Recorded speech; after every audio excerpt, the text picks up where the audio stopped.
afternoon, everyone. Thank you for being here. We'll slowly get started. Hopefully not too distracted by everyone coming in a little late. Welcome to the 2024 Annual Torrance Lecture. My name is Anna Abraham, and I'm the director of the Torrance Center for Creativity and Talent Development at the Mary Frances Early College of Education at the University of Georgia. I'm really pleased that all of you could make it to this event and this beautiful space that we have here. And especially because this is our distinguished annual lecture that we take a lot of pains to try and think about to organize. Now this year, 2024, actually marks the 40th anniversary of the Torrance Center. The Torrance Center of Creativity Studies, as it was first known, was founded 4 decades ago in recognition of the connection, the intimate connection, I should say, between creativity and learning, and with it, the recognition of the need to advocate for the importance of creativity to humankind. The central message then, and now, is about the same, I think, that creativity is simply fundamental to what it means to be human. So we know now, of course, a lot more about creativity now, in the present day, how essential creativity is for us to lead fulfilling and meaningful lives. But there are few people whose work makes this connection so completely clear than that of the distinguished speaker of this year's lecture, Nigel Osborne. Now, I have to confess, it's incredibly difficult for me to introduce Nigel Osborne in any way that's at all representative. He's done so very much, and I could not possibly cover what his Wikipedia page covers or the many articles and interviews with him have revealed in a manner that does him any justice in sort of a 5-minute intro. As a 2008 Guardian article on him once put it, he packs several lives into one. Nigel Osborne is a British composer and emeritus professor of music and human sciences at the University of Edinburgh in Scotland. At Edinburgh, he was the Reed Professor of Music, which is about one of the most prestigious academic positions that a composer can ever hope to hold. He also serves as a distinguished international professor at Peking University in China, as well as the advisor and visiting professor at several other institutions such as Harvard, UCLA, California Institute of the Arts, the Irish World Academy, the Vienna Prague Budapest Summer Academy, the Institute of Music and Neurologic Function in New York, and the University of Rijeka in Croatia. So he's a teacher, scholar, human rights activist, and international aid worker. He has pioneered the methods of using music and other creative arts to support victims of conflict. The approach he started, I think, was developed first during the war in Bosnia and Herzegovina in the 90s, and since then the work has been implemented not only in the Balkan regions, but also in the Caucasus, in Chechnya, in the Middle East, in Palestine, Syria, and Lebanon, in East Africa, in Southeast Asia, and most recently in Ukraine. He's the inventor of the X system, which is the first functional computational model of the musical brain, and has collaborated with a range of institutions such as Johns Hopkins University and the Children's Hospital Zagreb in Croatia, using music to reduce seizures among children with epilepsy and multiple special needs, for instance. Now he also works with Stanford University, Share Music, and others on a remote co-creation platform for disabled musicians. So he's at the forefront of everything, really, has been for many decades now. He's also been awarded a great many honors, such as the Queen's Prize, the Thorne EMI Prize, the Freedom Prize of the Peace Institute Sarajevo for his work with traumatized children, and the Doubleday Medal of the University of Manchester Medical School for his contributions to medicine. As a composer, of course, he's also received several international awards, such as the Kuzavetsky Award of the Library of Congress, Washington, and the British Academy of Songwriters and Composers Award for Inspiration. He's also the former co-chair of the World Economics Forum's Arts in Society Global Agenda Council, and former advisor to the Westminster Parliament, the European Union External Action Services, and the US Congress. All of these, of course, striking and exceptional achievements. For me, what gets left out of the many wonderful articles on Nigel are what he, as a remarkable artist and humanist, has revealed to us about the true power of the arts. All too often, the arts at the highest levels gets caught up in spaces and reckonings that are almost kind of anesthetizing, in that they can seem disembodied, elitist, exclusionary, preachy, opaque, entitled, and dogmatic. Nigel's work instead shows that the arts are at their most powerful when we recognize their roots, which derive from our bodily sensibilities and our deep shared human instinct for musicality, communication, and play, which emerge and become expressed through our intimate connections with each other within the culturally diverse and biodiverse landscapes that we inhabit.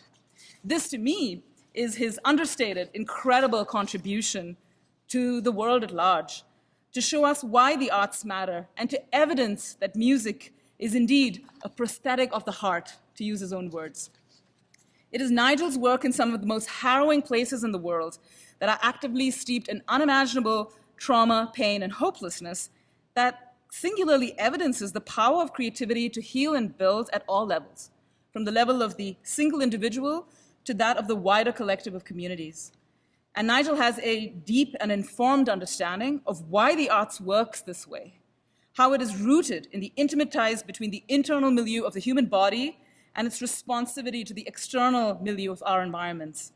The power of the arts lies in its ability to work through the intricate connectivity between not only our bodies and our minds, but also the extended world in which our bodies and minds are embedded. I think all of us here can count ourselves as incredibly fortunate to be here today at this event, as we have been gifted a rare, once-in-a-lifetime opportunity to engage with one of the greats, a truly remarkable human. I stress the human because, to me, Nigel is really the epitome of what it means to be a true humanist. He uses his incredible skill set, music making, empathy, kindness, optimism, and resolve to truly change lives. His work is rooted in the recognition of the dignity, potential, and worthiness of all humans, and in the recognition of the innate capacity of growth, fulfillment, and self-actualization in all people, even among the most marginalized and the most vulnerable. And he doesn't just preach, he practices. And boy, he practices relentlessly. So we are honored that the 2024 Torrance Lecture will be delivered by the wonderful Nigel Osborne, a pioneer in the interdisciplinary space of music, medicine, public health, education, and rehabilitation. His lecture is titled, A New Era for Music and Art in Service of Community Healing. Let's give Nigel a warm Athens welcome, please. How wonderful to be here. It's beautiful. I'd only briefly touched down in Georgia once before, had no idea that the Central Lands was so beautiful. And I love the forests, love the trees. It's so lovely here. And the weather, wow. For someone from Scotland, this is really something quite beyond anything reasonable to have such an amount of sunshine. So anyway, thank you for this wonderful invitation, and thank you to everybody and to Anna's team for helping me to get here, and so on. My theme is about a changing position for the arts. I believe that there is a relocation of the arts occurring. Why? Well, because of obvious things. Changes in media and technology have changed things for the arts. Changes in the economies of the arts, huge changes. And then changes in society. All of those things have put things into a situation of change, which has been going on for over 100 years as far as the technology is concerned, but some of the other things are relatively new. And what is the nature of the change? On the one hand, a paradoxical move towards more materialistic values, arts as business. At the same time, arts for nothing. We have a society that makes a huge amount of money out of the arts, but does not celebrate it particularly and doesn't give it to the artists. They're expected to work for nothing on the whole. And then, on the other hand, I'm an optimist, and on the other hand, a move towards arts as pro-social, community building, deeply connected to mental health and well-being. And I think there's a whole journey here. I don't suggest that we're abandoning our position of performing in theatres and on concert hall platforms. No, no, no. We need more and more of that. But that goes together with a much more pro-social approach. And there are certain problems that we face in society at the moment that can only really be solved through artistic interventions. Why? Because we have a global crisis in mental health. Particularly among young people. And I get around the world, for better or for worse, and it's the same everywhere. I find the same 3 weeks ago in Beijing as I find in Kiev, as I found in Athens, the other week, the same. So part of this results from the pandemic, where people were locked away, particularly younger generation, part from new media, not all negative, but some negative, and in part from a world in conflict. Adults have not admitted that we're in the middle of World War III, but the children know. And I think that's another thing we have to deal with. And because in many places there's an accelerating breakdown in community. And I believe, I just don't believe, I know that the arts can heal these things. And maybe healing is not just the word, can reconstruct, can rebuild, can offer people the means they need to rebuild our broken societies. And I'm, there again, hugely optimistic. They're broken, but mendable. There's no reason for this to go the wrong way. This can be good. Interesting sign of things moving. Anna showed one of these things. In August, we hosted in Scotland the World Health Organization's first major national conference on healing arts and health. And by an extraordinary, I was very privileged to be invited to contribute. We held it in Glasgow and Edinburgh at the instigation of the World Health Organization. And the extraordinary coincidence for me, traveling here, that the next one was in Atlanta last week. So this is a movement that's afoot. I'd like to talk about some of the areas where we've been able with arts to make big differences, particularly in helping people in conflict. I intend in this talk to talk about two current conflicts I'm unfortunately involved in, one in Ukraine, one in the Middle East, and I'll be talking about what we're doing and how we're doing it. But I'd also like briefly to reflect on its background. This began, as far as I was concerned, in Bosnia-Herzegovina. I had worked before then a great deal in community arts. I'd been very interested in worked in music therapy, but I had not before that brought that together with dealing with the issues that come up from conflicts and with the problems that people have. And so in Bosnia, I began actually with human rights. I first started visiting Bosnia to try and do something about a situation I knew was extremely dangerous. There was the destruction of a very benign, peaceful, and enlightened Islamic society in the middle of Europe. There was the rise of fascism that we can now see overtly, but people did not recognize or name at that time. And it seemed essential to work on human rights against these issues. And so I arrived in Sarajevo. And it was when I was working there on human rights, saw the situation of children, which was that there was no school, there was no water. You had to risk snipers to go and get water. There was very little food, and children were surrounded by brutalization. People left their houses to get water and said goodbye as if for the last time to their families every time. A dire situation. And I thought, well, surely we can do something for the kids, and talked to my friends, artistic friends, and they said, look, you know, we want to, but look at us, we're walking skeletons. We need a collaboration. So we did, and we started, and we worked. And it went well. We got very good results. At one point, we didn't give a name to it. It was just, you know, art for kids. Then at one point, what was left of the Ministry of Health wanted to come and see what we did, and came and said, look, this is a great therapeutic program. They said that. I didn't. And please scale it up. This is what we need. And so, in a sense, we were invited. And that's been the pattern. This work comes by invitation. We don't invite ourselves. We are invited to do this work. And then it grew. Kosovo, Chechnya, Palestine, East Africa. I'll talk about Palestine later. Southeast Asia, India, Lebanon, I'll talk about Syria, and then eventually Ukraine. So that was our story. I was going to show a quick film, I'm not, but there's Brian Eno and me in Mostar in the days that we were beginning our projects. And we were able, as a result of Brian and his contacts with U2 and with Luciano Pavarotti, we were able to raise the money to build the Pavarotti Center on the very spot that Brian and I are playing there.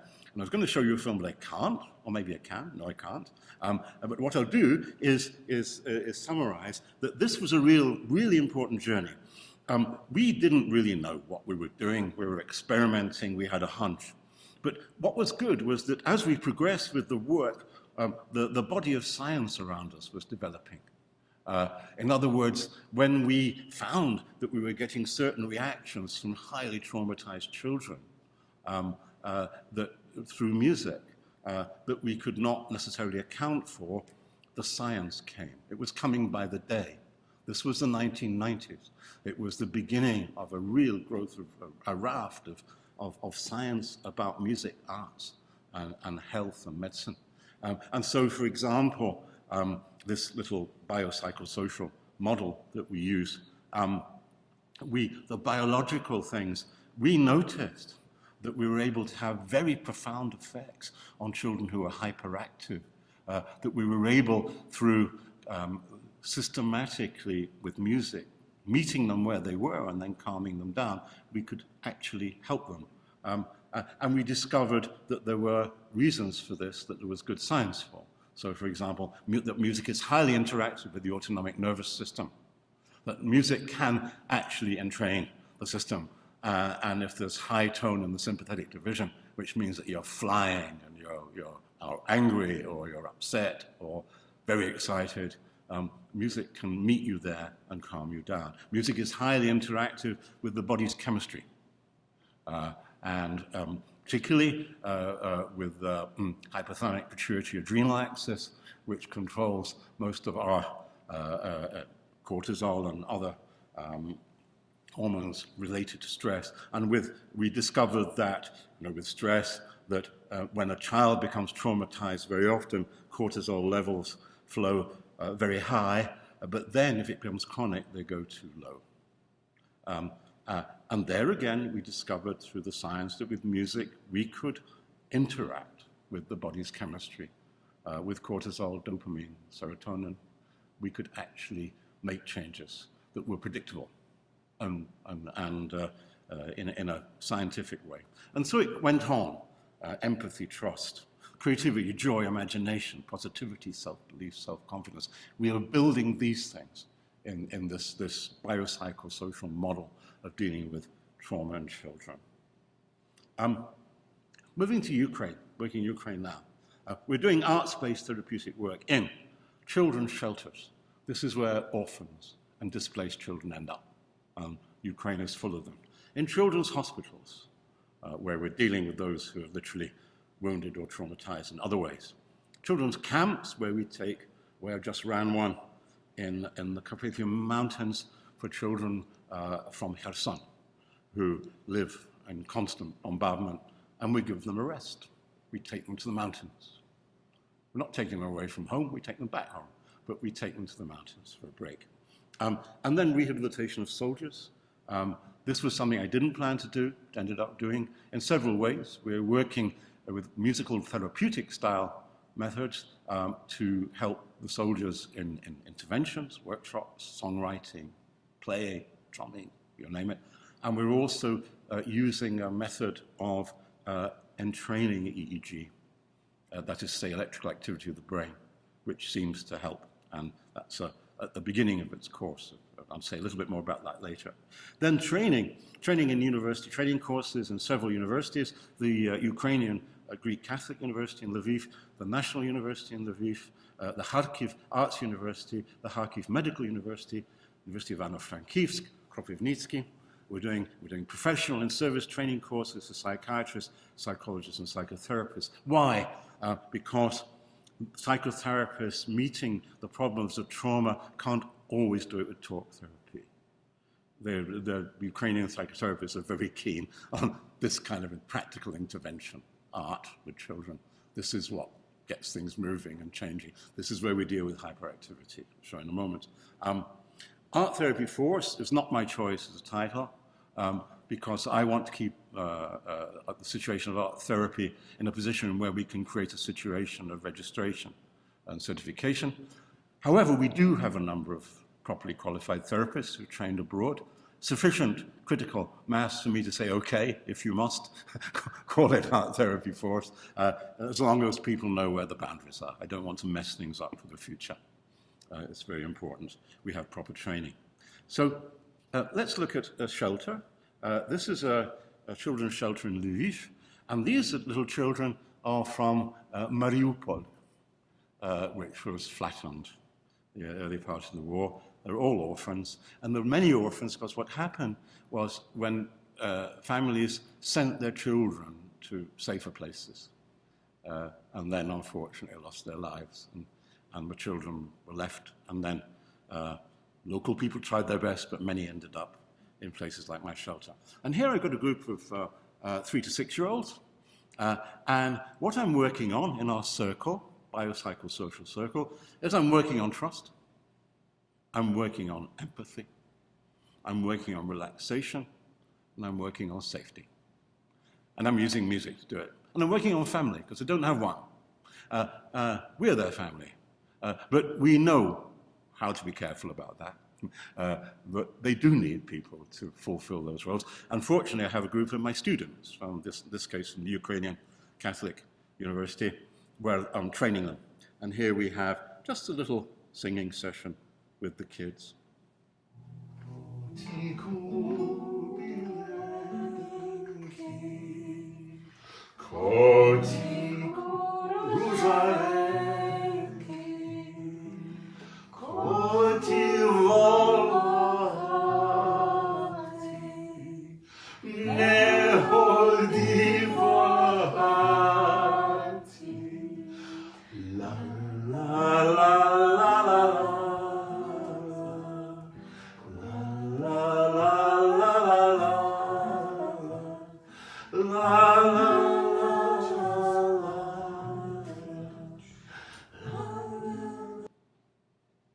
Nothing could be simpler.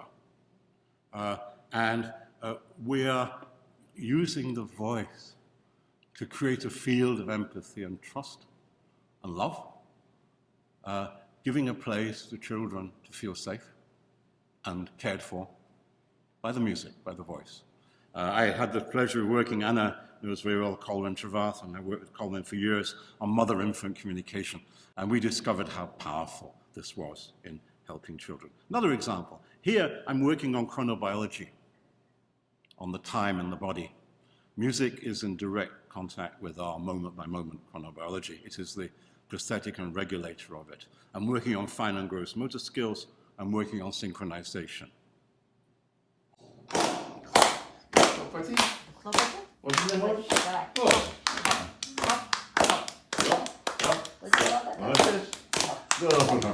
La la la la la la la la la la la la la la la la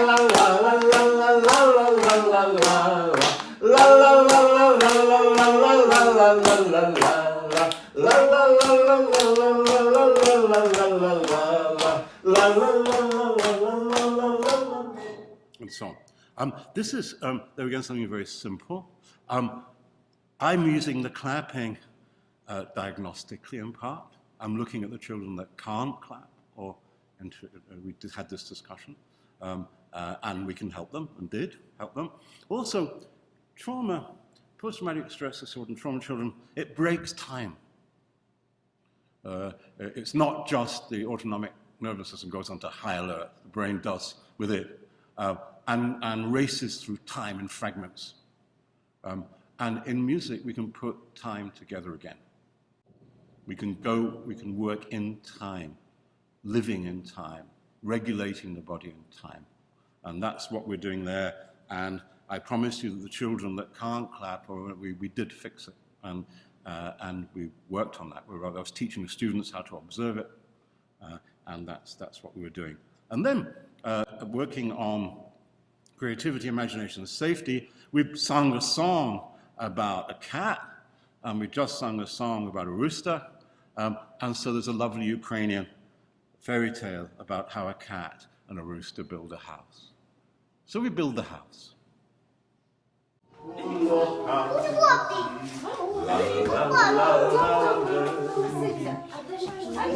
Hyperactive child in the corner there. Ne chodíte la la la la. And so on. Just building the house and the music. We're creating an extremely safe place. And children don't want to leave, by the way, from the house. We have to encourage them. Come on, it's time to go. Okay, we can go to sleep first, and then we'll go. So we build safe spaces as well. But the most important thing is the sound. Here we are writing a song. The children wrote this song, Veliki Baraban, big drum. And they wrote the tune. How? I play a note. Where do you want to start? Yeah. Dum, dum. Where's it go? Bum, bum. No. Veliki. We want that. Veliki. And then we find the next one. Baraban. And we have the tunes. Here we are. And we have creativity, emotion. And from creativity comes self-belief, self-respect, and self-confidence. And I'll show in a moment how powerful that is. Here we go.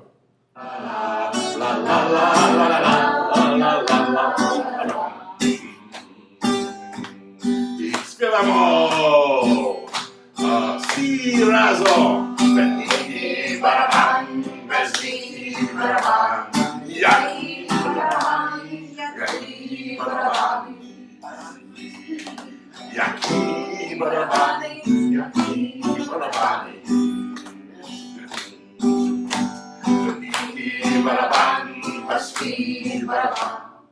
So, Veliki Baraban, great drum. Yaki Baraban, what drum? Which drum? Good question. And the next session, you see us rehearsing this with the kids in a situation where some of the kids are really very hyperactive, older children. And I'll show you how we deal with it. So, for example, one little boy has been taking maracas and trying to break them on the floor. So I send my assistants and say, hey, play with him on the floor. And you see what happens. He suddenly gets interested and likes the sound that maracas make on the floor. And we're good. And what happens then is you learn about our life because the siren comes. And there's no actual shelter in the shelter. It's a corridor between two thick walls that we have to take the children to when there are air raids. But what's interesting is that, we keep singing. Of course we keep singing. It's the most wonderful antidote to fear and so on. And you'll see. So here we go.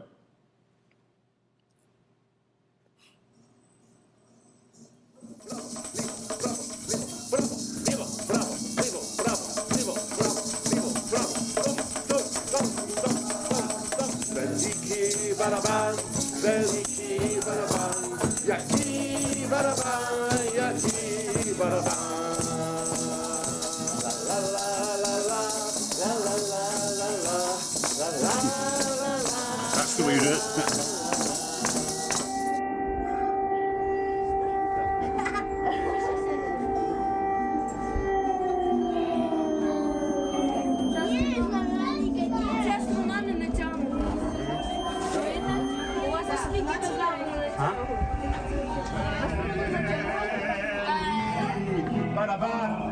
Veliki baraban, yaki baraban, yaki baraban. La la la la la la la la la la la la la.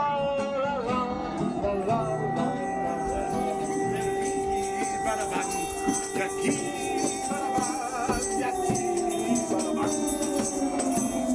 Veliki baraban, veliki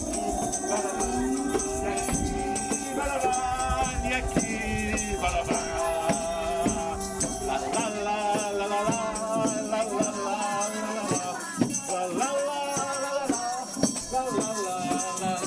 Now my students. Veliki baraban, veliki baraban, yaki baraban, yaki baraban.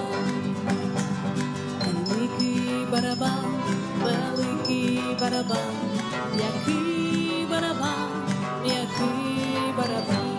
Зелене піаніно, зелене піаніно, велике піаніно, велике піаніно. Зелене піаніно, зелене піаніно, велике піаніно, велике піаніно. Маленька,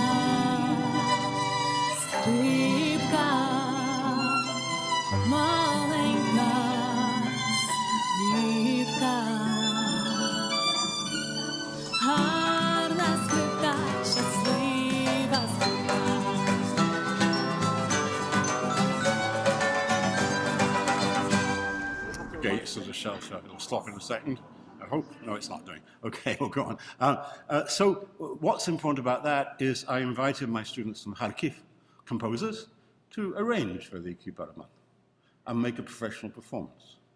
This has a number of benefits. The children's self-respect, they are absolutely, over the moon that somebody would bother to do this, and they're on YouTube, and their tune is there, being respected. But also for the students, they have accumulated skills. Well, okay, come and be useful with your skills. You're not in some kind of isolation or ivory tower. Come and use your skills to be useful. And they're great, really great. And their composition and their work has really, really taken off since they started working with us in this way. So Ukraine goes on. Israel, Palestinian National Authority, Lebanon. Arts therapeutic work across communities, the Harmonic Education Program, Special Needs Education, the Bekaa Children's Festival, the Levant Choir and Orchestra, Asal, the book clubs. I'll tell you all about those. So I've worked in the Middle East for many years. A very important and encouraging period was 1996 to 2000. The Oslo Accords of 1993 to 95 have provided the basis for the founding of a Palestinian National Authority, and in parallel, the Clinton administration and the White House have put strong pressure on for peace. At that time, I was able to work with both Israeli and Palestinian children, collaborating with the great psychologist, therapist, and educationalist, Reuven Feuerstein in Jerusalem, and with the Palestinian Union of Social Workers and Psychologists on the West Bank. I also worked with the Middle East Children's Alliance and with the West Eastern Divan Orchestra. Our goals were to use music and arts to help both Israeli and Palestinian children relax, regain self-confidence, self-belief, self-worth, and self-respect. We also used music to bring the communities together. Israeli children would learn Arabic songs. Ayazin, ayazin, ayazin ilabadin, yawurd, yawurdin fetak, jual besatin, and which they loved. And the Palestinian kids would learn Hebrew songs. And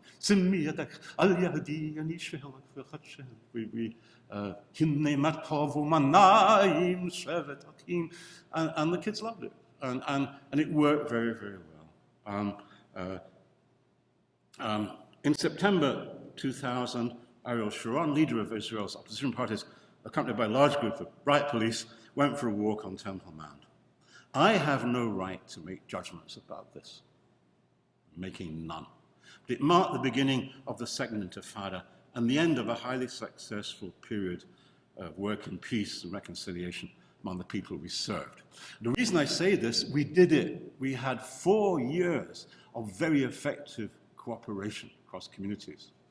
And when the Second Intifada came and we could no longer meet because of pressures on both sides, a wonderful businessman called Alfred Bader, who had been a refugee from the Nazis, ended up in Britain, at Anschluss, later in Canada, made a lot of money in pharma industry, very legally and very honorably.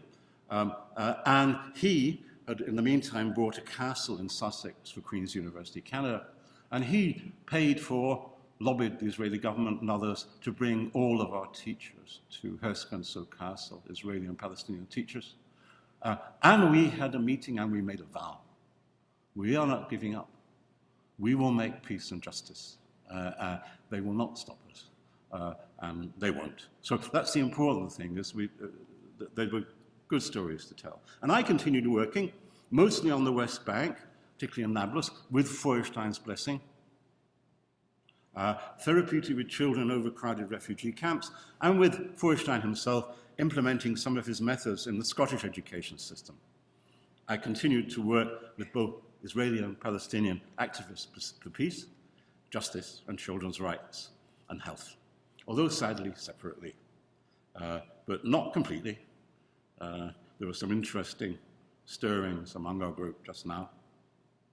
I began work in Lebanon in 2015, collaborating with a Lebanese NGO called Sawa, meaning together in Arabic. Our aim was to help the many hundreds of thousands, at that point over 1 million children, driven out of their homes in Syria by Bashar al-Assad's government, paramilitaries, and Vladimir Putin's carpet bombing. That was one of my breaking points with Russia. I'm a Russophile. I've supported Russia against Western inanities for most of my lifetime. And I'm afraid that their behavior in Syria and in Ukraine was, I had to say goodbye, sadly. There we are. Anyway, Putin.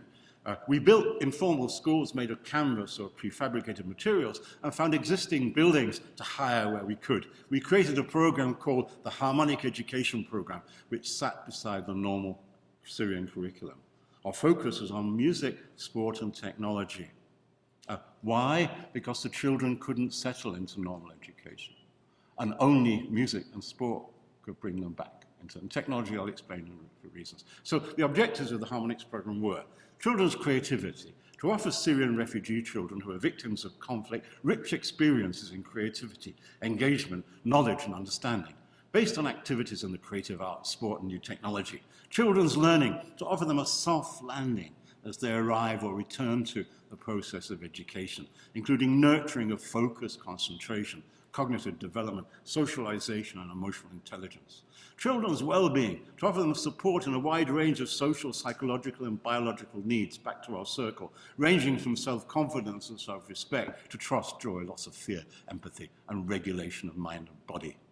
Community support to help foster children's personal development through encouraging family and community participation in creative arts, sports, technology, and other activities, as well as enabling effective links between educational, health, and social care support systems. Very important. There wasn't a link. The Harmonics program made the link. You know, humble musicians made the link between social services and medical services and education. It had to be done, and we did it. Nurturing leaders of learning and well-being, to nurture the physical and mental health and personal development of the animateurs who led the children's activities. The methodology, I think I've already described. It's much the circle that I've described is what we were doing. And here in the music part, we were quite serious. We were teaching. I discovered, yes, a little parenthesis.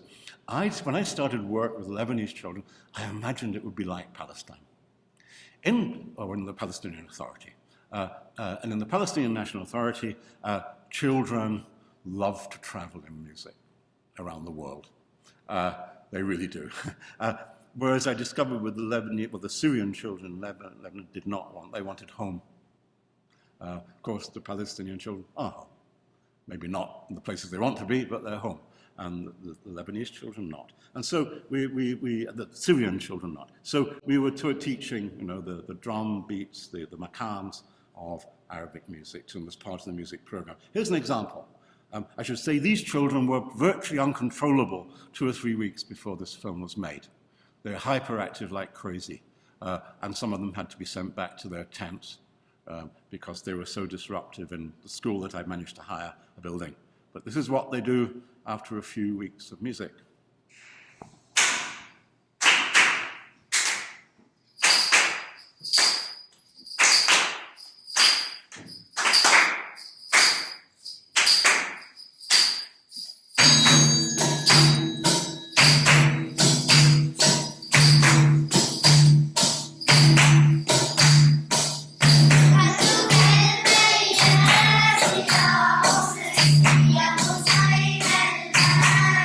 Yeah.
extraordinary change in our kids from total chaos and broken, traumatized minds and bodies to complete control. And that's the healing process we can offer. But music doesn't heal anything. But music can work on the symptoms of problems and assist people. And we're working on the symptoms of hyperactivity and uncontrolled behavior. And we've got it under control. And those kids did great. They got better and better in their academic work. Once again, music healing time.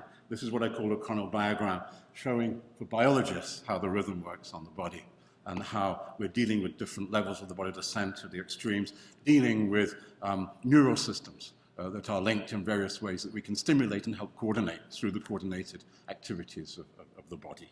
And so we had music, visual art, sport, science and technology. I want to show you them all together in a presentation we did with the children based on the railways of Syria. The railways of Syria no longer exist, sadly, but the children that we have, many of them, most of them lived on near railway stations. And so that was why we did it. And we got the songs from all of the villages and towns near railway stations that children used and used those songs. And then we built, using our technology and our visual art, we built models of things that are, so for example, here you see a railway bridge over the Euphrates, built by the children. And then you'll see them build it with bodies, as well as totally embodied. So here is a little noisy but very joyful event in the Bekaa Valley.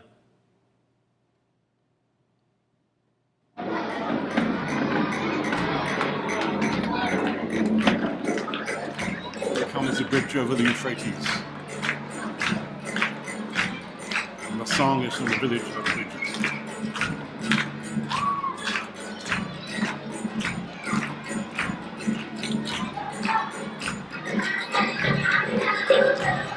Here we go.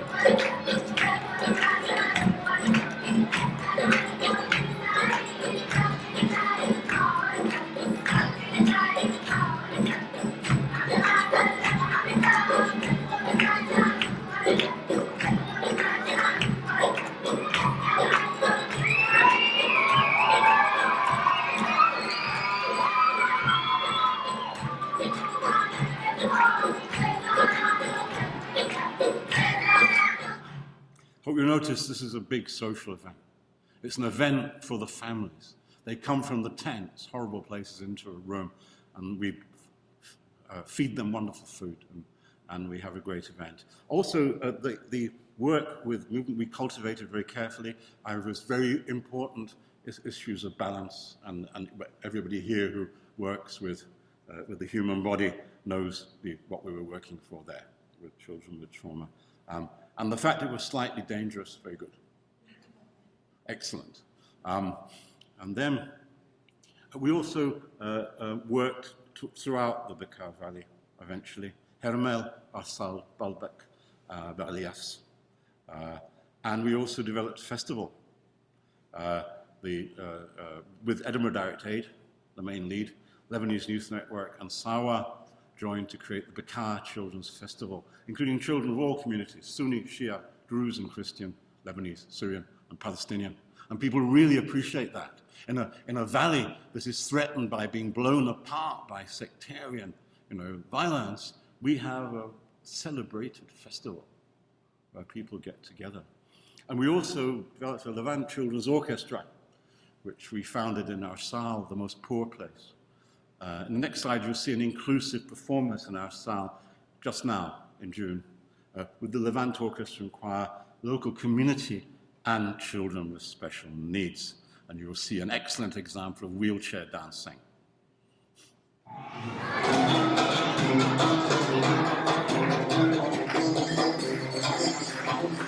This orchestra is a miracle.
kids from the special school.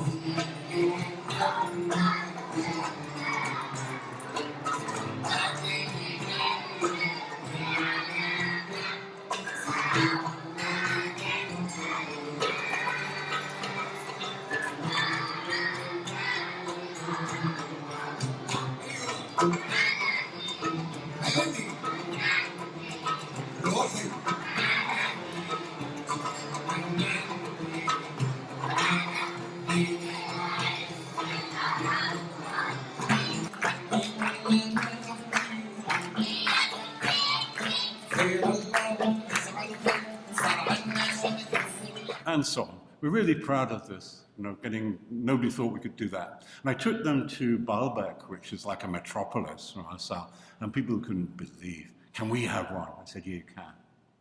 If you want a Levant orchestra children, we'll do it. But we've had some problems. As you know, Lebanon's been a very difficult place the last weeks. And I'm going to say something that may appear a little distressing, but please don't worry. It's about positive things. So the guy who runs the festival in Baalbek with me, Yasser, was bombed out of his house. There it is. And Ayman, the oud player, who is an ex-professor from Damascus, also had his house destroyed and all his instruments destroyed. Anyway, don't worry. Edinburgh Heritage sent money to both Yasser and Ayman to be able to hire apartments for their houses, for their families. And I have already started work. I said, Ayman, I'm buying you the best oud in the world. I'm going to buy you a better one. And we're going to start, and we're going to be even better. We don't give up. This is important. We don't give up. We keep going. We're the ones that are not defeated. We won't be defeated. And I believe that our interests, the interests that we pursue, are the interests of Israel and of Lebanon. I believe those both countries and their populations will benefit from the values that we promote in society. Absolutely will. But we have to keep going. Something interesting that has occurred. In both the Middle East and in Ukraine, the places I'm spending most of my time at the moment, we have an issue, which is the mental health or physical health problems are so great, we do not have the capacity to deal with them. We don't have enough psychologists, psychiatrists, psychotherapists, anything like enough. So we have a solution that we have proposed, which is trauma-informed arts. We believe that through art, we can address the problems of trauma very directly and successfully, as we have demonstrated and has been recorded in good science. We can do this. So we are now developing a trauma-informed arts program. It will be piloted in Ukraine, is being piloted in Ukraine, because that's easier to handle in the Middle East, because there are very professional organizations. The dial medicine's very good. Social work is good. Psychology, psychotherapy, very good. And so we can work with it. So what are these? These are, you'll be familiar with the SAMHSA. This comes from the United States, criteria for trauma-informed care: safety, trustworthiness, transparency, peer support, collaboration and mutuality, empowerment, voice and choice, cultural, historical, gender issues, other things we have to look for.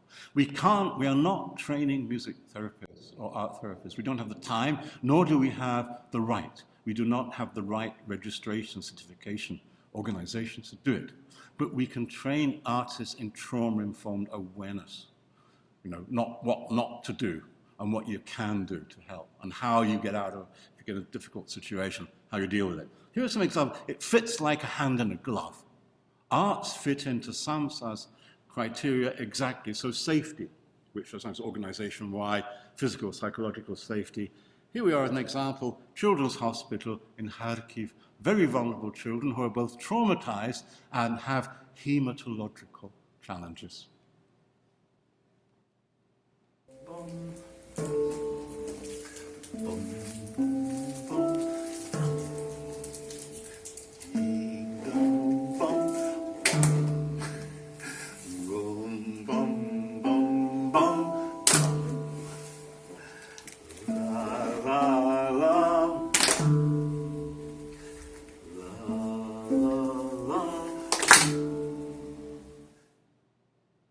creating atmosphere of total safety for children, musical, personally. I even put the teddy bear in the room, all sorts of things, with the connivance of the great psychological team. I have no problems putting teddy bears in rooms in hospital there. Everybody's fine about it. And then when we look at trustworthiness, organizational operations and so on, I mean, the SAMHSA criteria is concerned as much with organizations as with clients, with patients. In this video, we're building a special kind of trust. Most of the children are war orphans and have suffered deeply traumatic experiences. There will be no reason for these children to believe in adults or trust them ever again. But through simple exercise in musical imitation, call and response, we slowly rebuild trust, the most simple of human communication. Now we enjoy a high level of trust with these children, really high.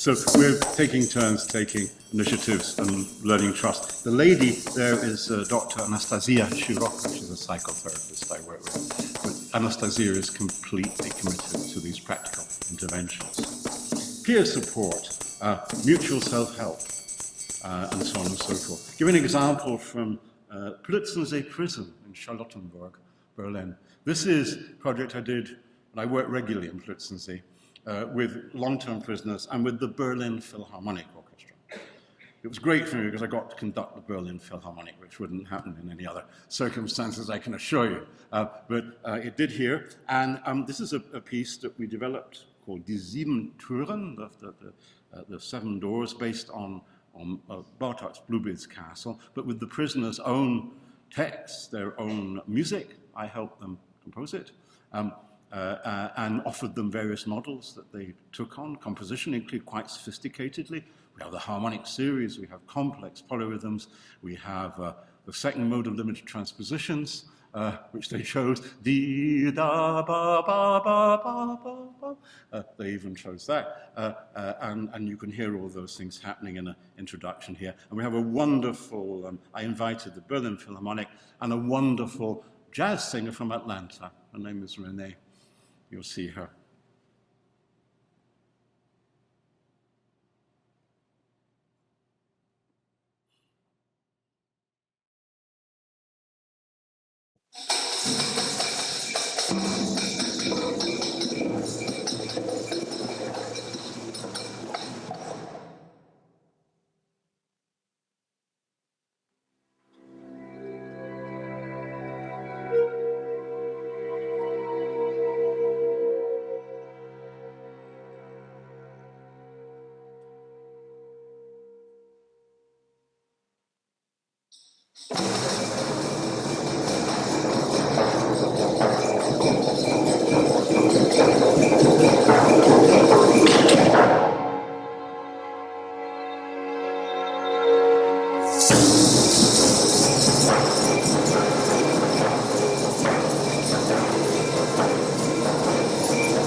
feel of it. What it is was the peer support was the members of the orchestra joining prisoners in a group and working together. There are various sections where you don't know who's the orchestra, who's the prisoners. And also it raised a quality of work among the prisoners, writing all of that, the songwriting, the composition, the performance, the very sharp rhythmic performance from the prisoners, produced a really strong, high standard. And it does sound like the Berlin Philharmonic. And this is what we need to do. It should be seamless. We need no divisions in our cultural life. It's enough. We need a continuity. We need the most beauty of our art joining up with the most humble of our experiences. We empower everybody. We have to do that. It's urgent. So anyway, very beautiful. Example from India of collaboration and mutuality. This is from Chennai. And an example of a little boy who was elective mute. He's on the left-hand side of the screen with a striped T-shirt. And you'll hear what happens to this elective mute boy in an atmosphere of collaboration and mutuality. It liberates him to do things he couldn't normally do.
Elective mute boy singing his heart out. And the staff in tears behind the camera, I can tell you. So they should be. And we're allowed to cry sometimes professionally. Absolutely. And they were all in tears. Empowerment, voice, and choice. This is in 2019, the city of Matera became European City of Culture in Italy. And they had a vote. What did they want to do as a city? They said, we want to write an opera about ourselves. Okay, I got the phone call. So I said, yeah, I can help, but I can't work with the whole city. Can I work with the oldest and youngest people, please? And the reason for that was that Matera had been through a trauma. It was the last area in Europe to have cave dwellers. The Italian government after the Second World War got very embarrassed about this and invited the world's greatest architects like Le Corbusier and others to build the City of Light in Matera, that people would stop living in the caves. But they didn't want to stop living in the caves. So there's a lot of very interesting stories about cave life and so on, which we created in the opera. They created in the opera. Silent City was called. Shouldn't have my name on it. I'm just the mediator, not the composer. Anyway, here's me working with a group of older people composing the opera, with children composing the opera. That's what we wrote together. Once again, with children, using movement from the children as the cue for composition. Here with the oldest left residents who'd lived in the caves, making a beautiful song. And then just finally, the opera ends as three children who stumble from the present day into the caves and into the past discover the spirit of a boy who'd been lost. And this is what his mother sings. Composed by the people of Matera.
so on. Beautiful, I mean, amazingly empowering opera for the city. Beautiful piece of work. Culture, historic, and gender issues. I'm going to show an example from Bosnia where I'm working with women, and this is a film that should not go any further than the screen. It's a group of women who were abused, in some cases gang raped during the attack on Srebrenica. It's unusual to have this film. They asked, agreed I'd work with them, and they said, can we film it? And I said, well, is that wise on our first meeting, and you don't know me? They were adamant, and I understood later why, because they're totally ignored, and they wanted to grasp onto anything that might help. So here we have an example. You see us writing a song. The editor has taken out the crucial bits of where we're creating the melody, but the melody was created by the women, note by note, as the words.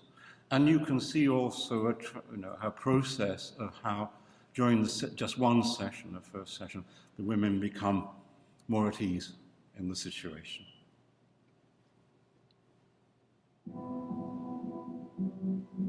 This is in Tuzla, not far from Srebrenica.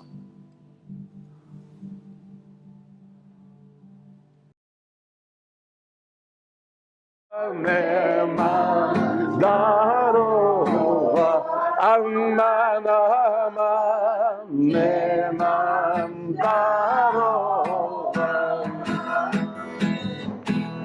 Udaram stara. But that wasn't the end of the process. I kept working with the women, of course, and said, we'll find some way of getting this out into the world, because that's what they wanted.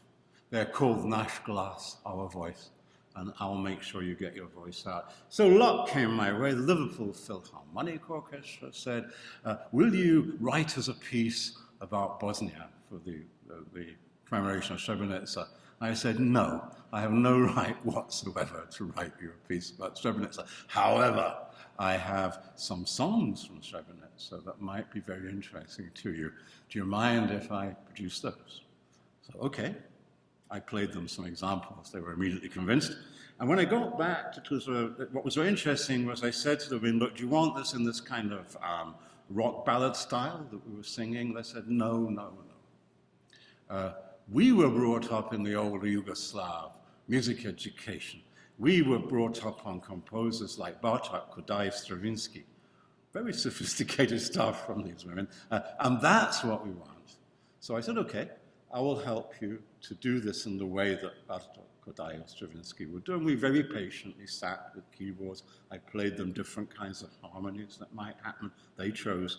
And we got this. It's introduced by a folk song, performed by the Royal Liverpool Philharmonic Orchestra, reaching millions and millions of people. So culture has broken that curse. Politics and economics and other interventions have completely blocked these women. And through culture, they're unblocked.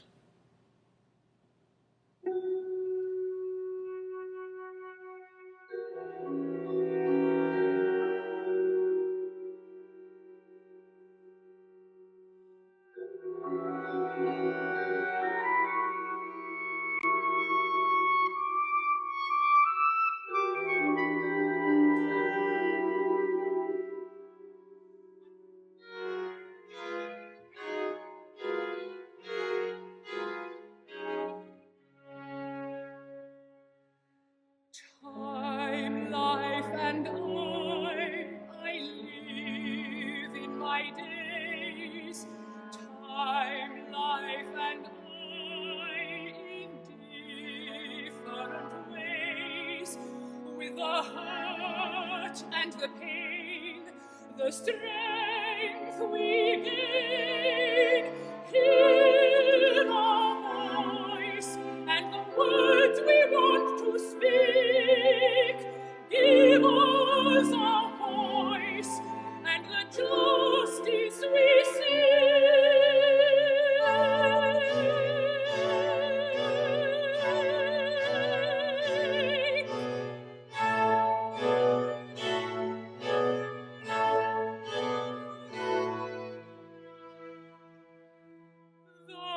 wisdom of persistence, the struggle Come back, probably. for our lives, Yeah, da, da, wisdom da. of resistance, the the truth, not not the lies. lies. The time has come for justice to be done. This is the hour to trust in the power of the voice of a woman. Trust in the power of the voice of a woman.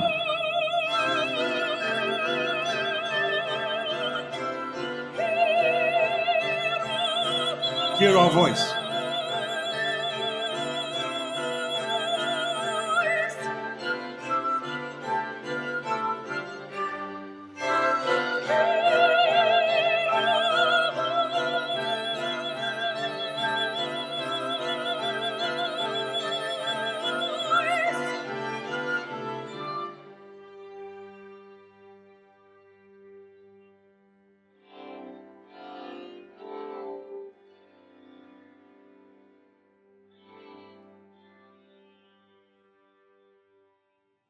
So on. So we're not able to arrest the perpetrators of the rape. They should be in prison. But we are able to help the women in their feelings about themselves, and we are able to communicate their message, which they very much appreciated. They were very happy. The message had gone out. I make sure in the program notes, whenever it's performed, everybody knows the story. Going on, music medicine, which I think is a very important new area. First, we want to talk about X system. It is a computational model of the musical brain capable of predicting the neurophysiological effects of specific tracks of music. It's the answer to what the music therapists were saying this morning. If we want to use the ISO program of, step-by-step entrainment, it's the Huygens principle of the pendulums. Biological systems entrain one another in time, and we can then train things down and up in the autonomic system.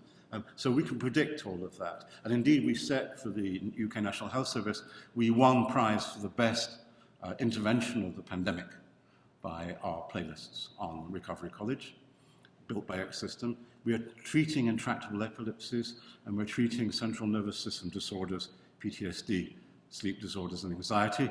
We're not charlatans. I'm working in collaboration with Professor Michael Trimble, who was head of Queen's Square, one of Europe's top neurologists, with Dale Hesdorfer, who no longer is alive, but from Columbia University, leading epidemiologist on epilepsy. We have Professor Jimovic from Zagreb, and we're working with children and soldiers. This is how it works.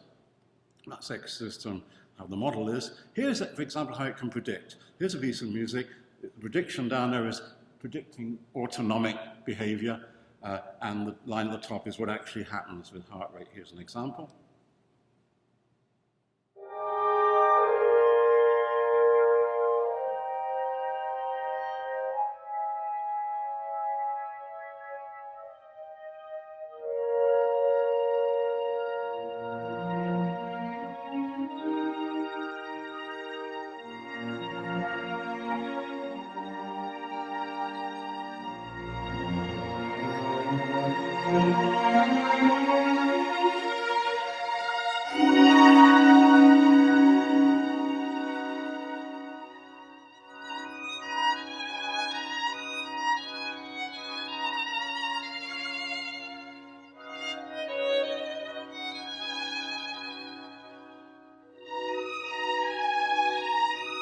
So top line, skin conductance, that's the moisture on the skin.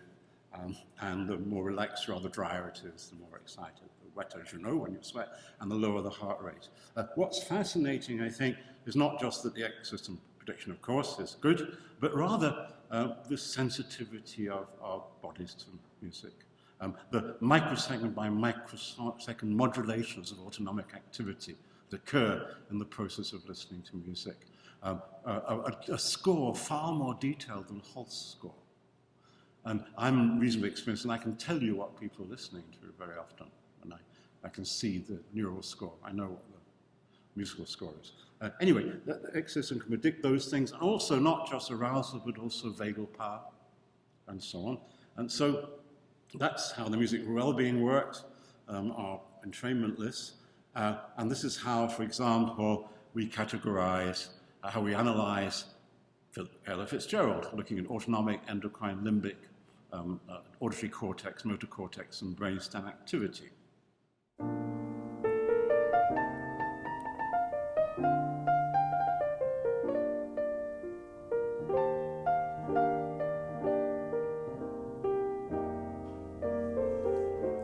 Look at me, I'm as helpless as a kitten up a tree, and I feel like I'm clinging to a cloud.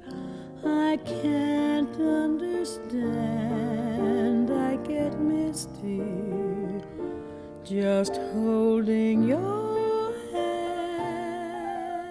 So EXIS is predicting most of the organs of the brain, and then we're able to give figures on our prediction of arousal and vagal power, which is how good you feel.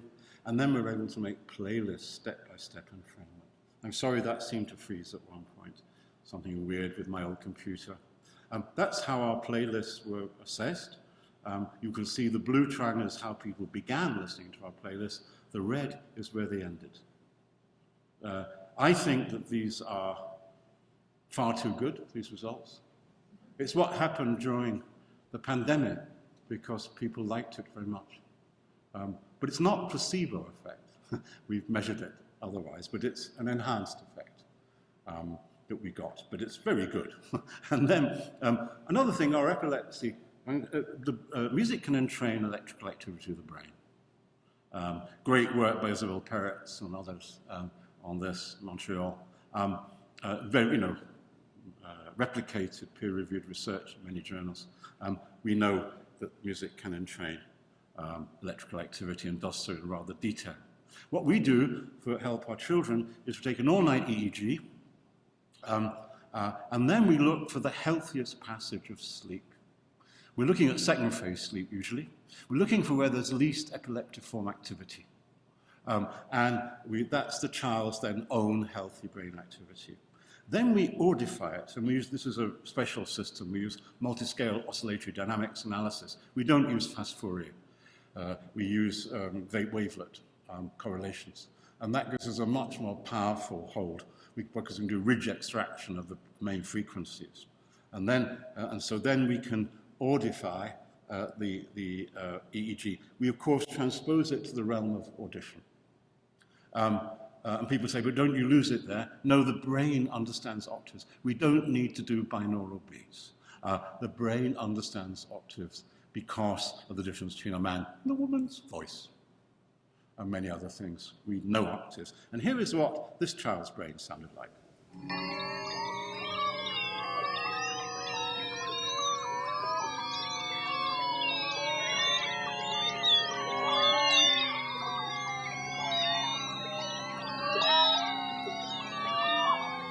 Here's our model of the brain, and here is, when we've got the audification, we search for the music closest to that. X system has a means of doing that has the parameters, the frequency and spatial parameters.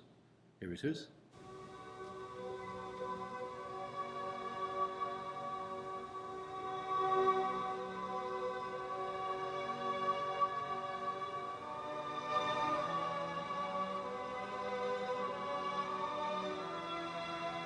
Grieg, and it corresponds to the healthy activity of the child's brain.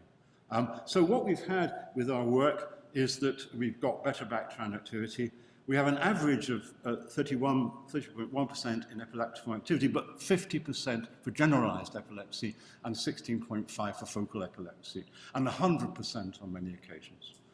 We have a decrease in seizure frequency. We have a massive increase in REM sleep. More generalized than focal, but really huge. It was the first study to use biomarker melatonin levels, show linear correlation with percentages of REM sleep. It correlates. The quality of life improvement in L-QoL and QoLI-31 scores domains, including arousal, concentration, mood, less awakenings during sleep, improved neurological psychomotor activity, functional ability, and social function, very high. So we were happy with that. Finally, and in fact, do I have time for this? 1 minute? Just to say, because this is socially transformable. During the epidemic, a lot of people with disability had real problems. We all did, but with disability, really vulnerable people, it was difficult to move, and they couldn't do anything. And we decided it was time for a music platform. We couldn't use Zoom or Teams because of the latency, the delay. But we worked with Stanford in California. We're on their Jack trip to get that down to 0 perceived delay, latency. And we also built a sensor onto the channel. We used the spare frequencies. And what we did was design a system. It's called MuseIT, where we combine with Stanford and European tech companies. And what we're doing is we are not only creating an environment where people can play together at long distance with very high quality non-compressed sound. The sound is beautiful, and I was shocked when I used it. I thought, I've not had an experience in music since I first played in an orchestra. So exciting as this. And the other thing was, what was missing? Missing is the communication that takes place between people emotionally and visual signs. So we replaced that. We have a whole sensor array: heart rate, skin conductance, heart rate variability, video of facial expressions. And we combine that data to give really rich body-mind information that's shared by haptics, by vibrations. You can hold the heartbeat of your colleague 1,000 miles away. The sensation is extraordinary. And then we're using avatars. We're working with Ronnie Del Carmen, who created Inside Out, and we're working on avatars that will express these things. Finally, we are setting it up for people who can't move or communicate. We're taking bodily signs in the way that by biofeedback, they are able to communicate sound from their bodies that they can control. It's like the Arthur C. Clarke science fiction story of the composer that imagined music, and it just was played. We've done it. And it's a good use of AI. AI is a fashionable curse in most things, but in this, it's extremely useful because it's helping. So we have avatars and haptics, and we have the possibility of people to communicate their feelings directly with the music. Appears through X system, we choose, once again from EEG, same thing as FLEX, we choose the music that most resembles the electrical activity of the user's brain, and we've got that down to real time. Quite fascinating, actually. And then with X system, we search the musical materials, and then we're able to mash them up in AI in very creative ways that help people to form things. So that's another thing. But I think it's important because I think there are a few revolutions linked into it about communication and co-creativity and distance. Anyway, thank you very much for listening to me. A bit of a mishmash, but I gave my personal experience because that's where we're at in all of this. We're at the point of personal experience. I don't think anybody can give the overview just now. What is happening is a big change in art, and I hope in science. I think that the new threshold of science is arts and humanities, arts and science. That's where it's happening, music and medicine, music and money. That's where it's going to happen, is happening. Everything else is boring. Nobody's got any motivation. It's all bureaucratized out of existence. But where we work in the threshold of art and medicine and art and science, things are happening. And we can affect people that really matter. So, and change things that need to be changed. I'm totally optimistic we get through this period. I hope I live to see the end of it, and I know it will end, and something much more creative and beautiful will emerge. But we've got to do it. It's our job. Nobody else will do it. Politicians won't. We have to do it in our work in the community with our friends, people. And for artists, it is an amazing liberation. Art has regained a purpose, a massive purpose. What people wonder why they're studying to be artists. Well, you're studying for a massive purpose and a massive mission that you have to undertake. So I hope that you will. So thank you very, very much for a lovely couple of days. I've loved it. Thank you very much.